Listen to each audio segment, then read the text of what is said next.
ignition and it has cleared the tower. When the Challenger broke apart, there was no final message from the crew. No distress call, no last words. For decades, that silence shaped how the disaster was understood. The absence of communication led many to believe the astronauts died instantly in a single, violent moment. The story seemed complete: a launch, an explosion, an immediate loss of life. But official investigations later showed that this assumption was not entirely accurate. On the morning of January 28, 1986, the launch appeared calm and routine. Krista McAuliffe's voice, steady and optimistic, had been broadcast to classrooms across the United States.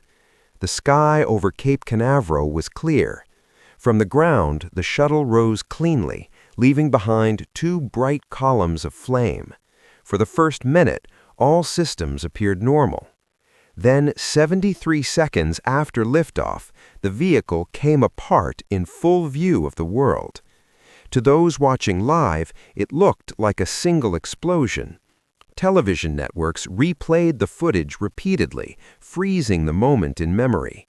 The prevailing belief was simple and final: there were no survivors. However, when engineers and investigators later reviewed flight data and physical evidence recovered from the Atlantic Ocean, that belief began to weaken. Certain findings did not align with an instantaneous loss of life. Some actions inside the spacecraft appeared to have occurred after the breakup. These details were not widely discussed at the time. They were buried in technical reports and carefully worded summaries. And they pointed to a far more difficult question, one that the public was never encouraged to ask. If the crew did not die immediately, what happened in the minutes that followed? To understand what investigators later uncovered, the story must return to the beginning, not to the explosion itself, but to the conditions that made it possible. The morning of January 28, 1986, was unusually cold at Cape Canaveral. Overnight temperatures had dropped below freezing, leaving visible ice on the launch pad. For Florida, this was rare.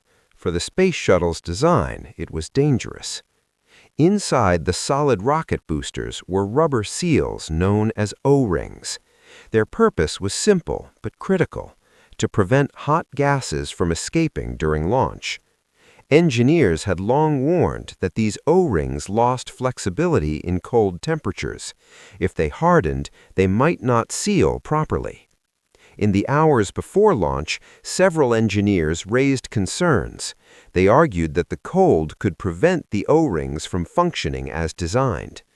Internal discussions took place between NASA and contractor teams. Charts were reviewed, risks debated.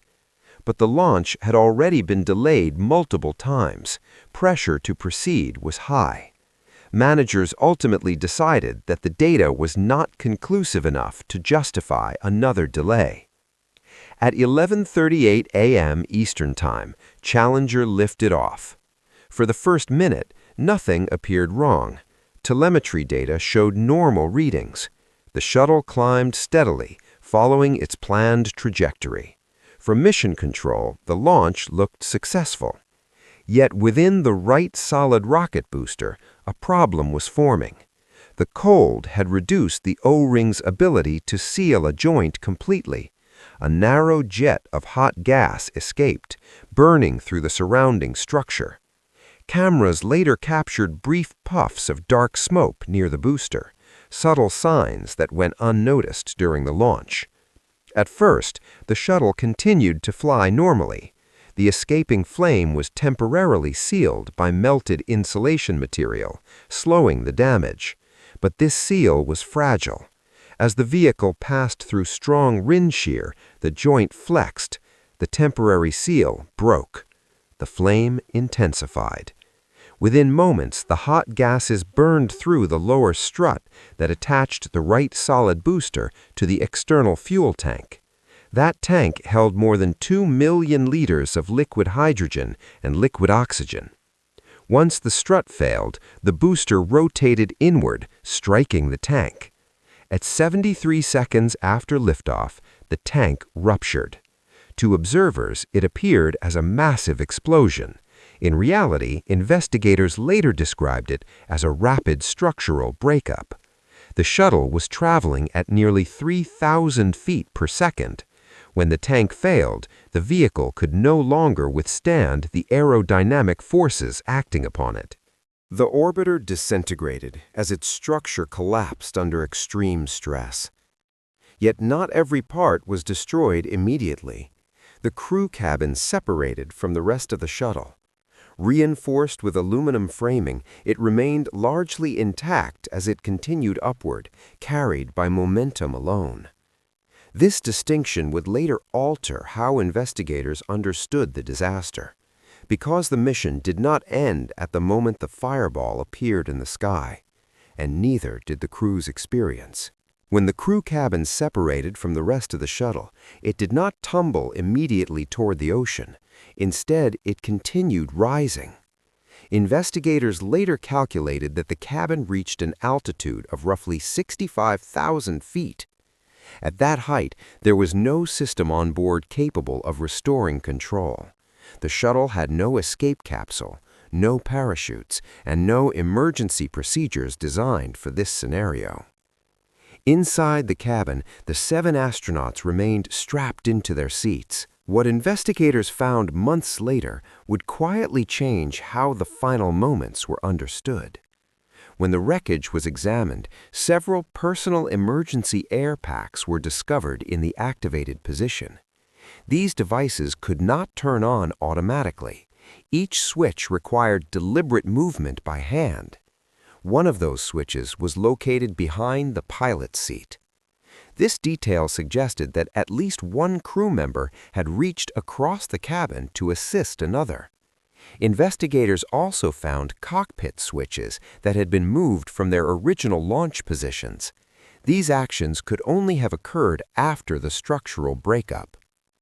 There were no voice transmissions after the explosion. Communication systems were believed to have failed instantly. The cabin itself offered no indication of what the crew may have said or whether they were aware of what was happening outside.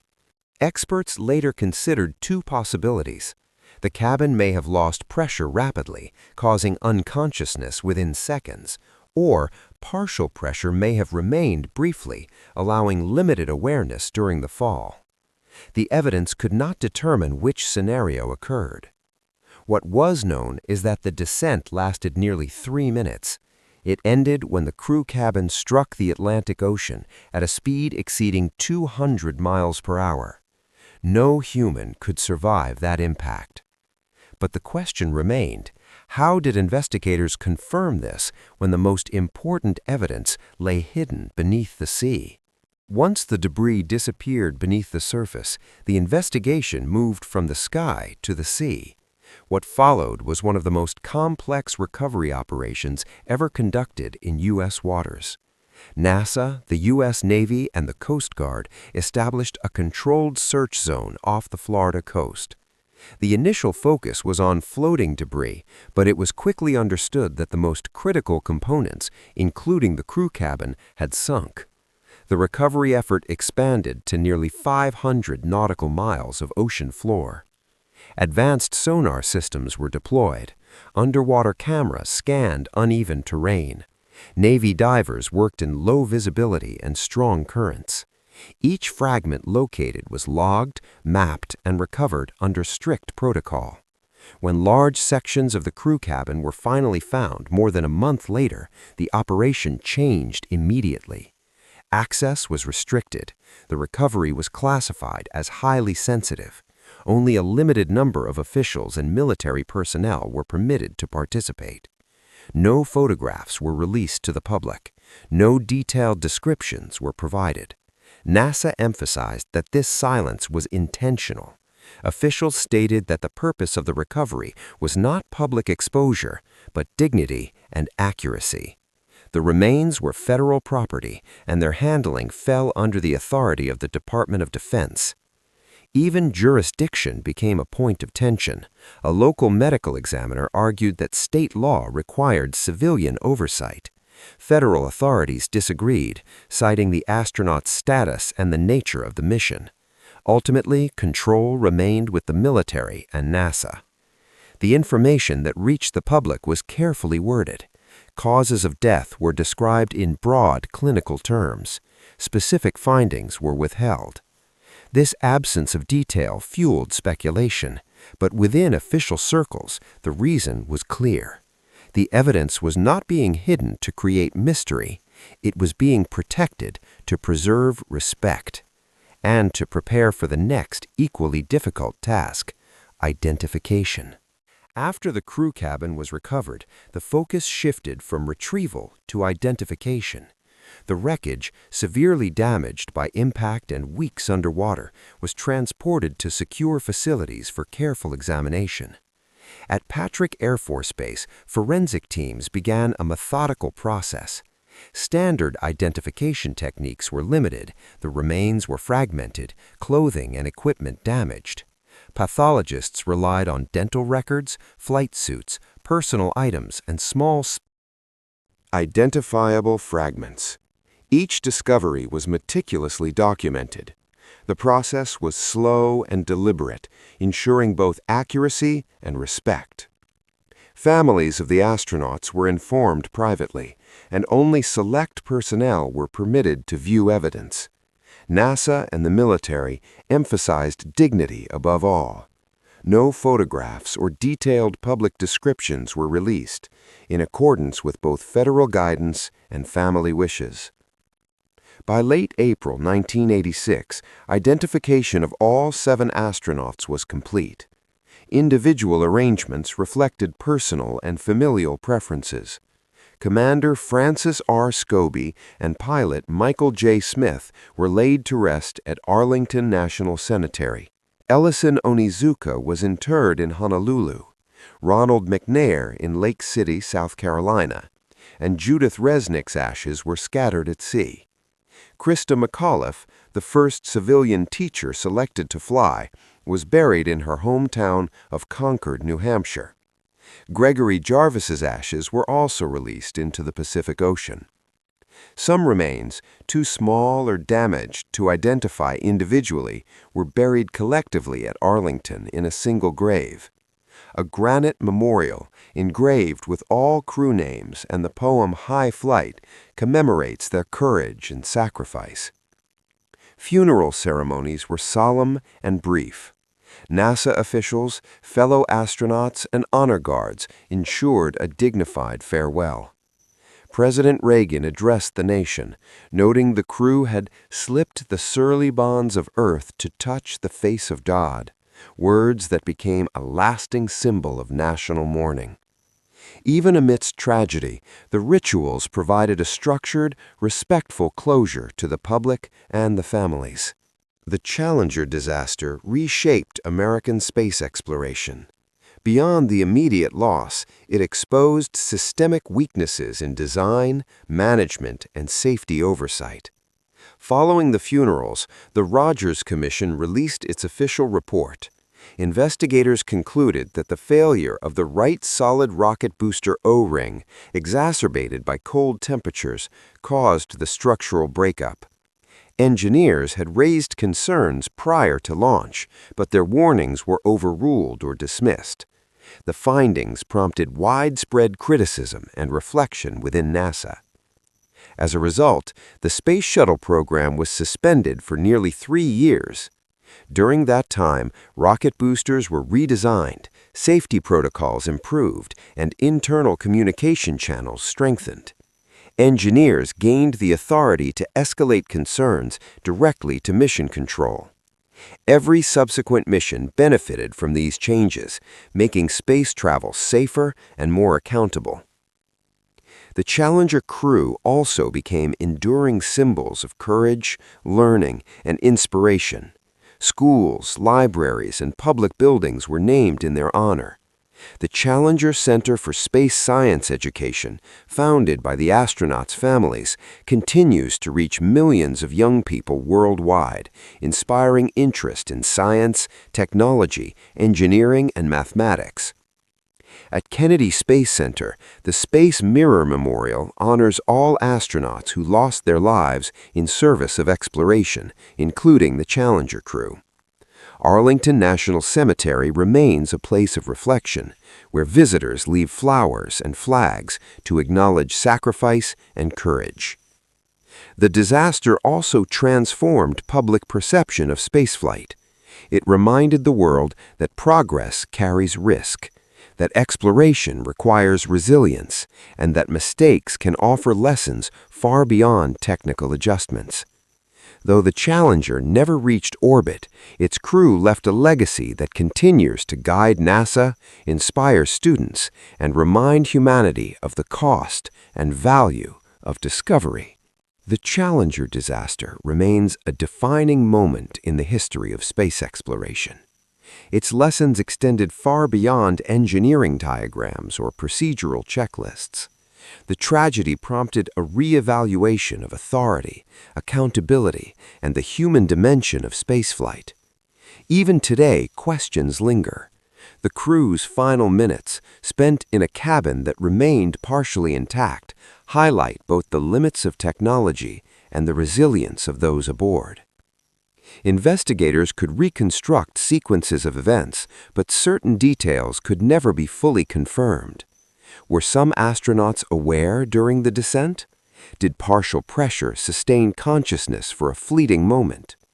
The records are deliberate in their restraint, emphasizing fact over speculation, leaving aspects of the story unresolved.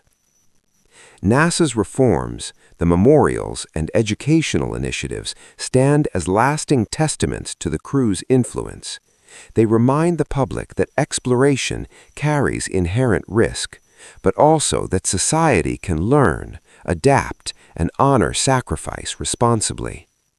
Yet, the ocean floor still holds fragments of Challenger, silent witnesses to what occurred. For decades, these pieces have offered researchers insights into structural failure, human survival limits, and safety design, without ever speaking in a human voice. The crew's story continues to inform protocols, training, and public consciousness. As space programs expand and humanity reaches further into orbit, the Challenger legacy endures. Every decision regarding safety, every new spacecraft design, and every astronaut's preparation carries the imprint of lessons learned that day. The question remains, can the lessons of Challenger ever be fully applied, or will the same pressures and choices create risks unseen, waiting silently for the next moment when preparation meets circumstance? And in that silence lies the most profound reminder of all: human courage, vulnerability, and the fragile pursuit of discovery.